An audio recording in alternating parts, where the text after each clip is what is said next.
আমাকে জামিন হিসাবে আপনি এখানে বেঁধে রাখতে পারেন।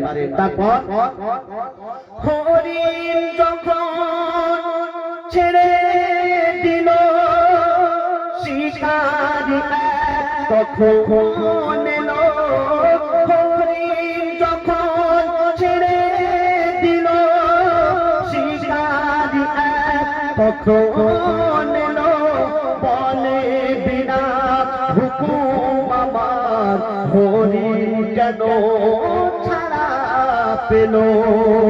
দয়ার রাসূল বলে তারে যতক্ষণ না আসে ফিরে, বেঁধে রাখো তুমি আমার এই আবেদন যে আমার, আমি নবী আমার মুক্তি দাতা সবার।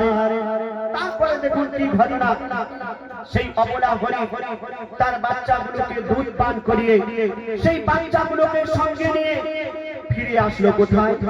যেখানে দয়ার রাসূল মায়ার রাসূল জামিল আছে, সেই জায়গায় যখন চলে আসলো হরিণের শিকারী দেখে অবাক হয়ে গেল আর জিজ্ঞাসা করছে কে তুমি?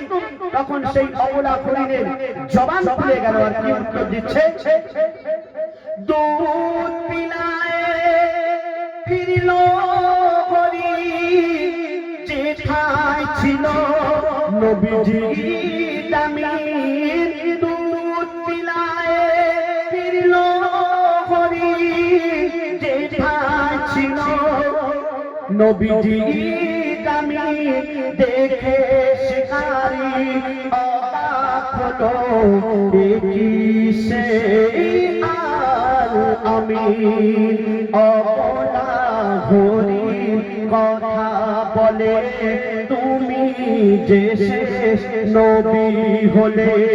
শিকারী শুনে লুটিয়ে পড়ে আর কলমা পড়ে বারবার, আমি নবী আমার মুক্তি দাতা সবার।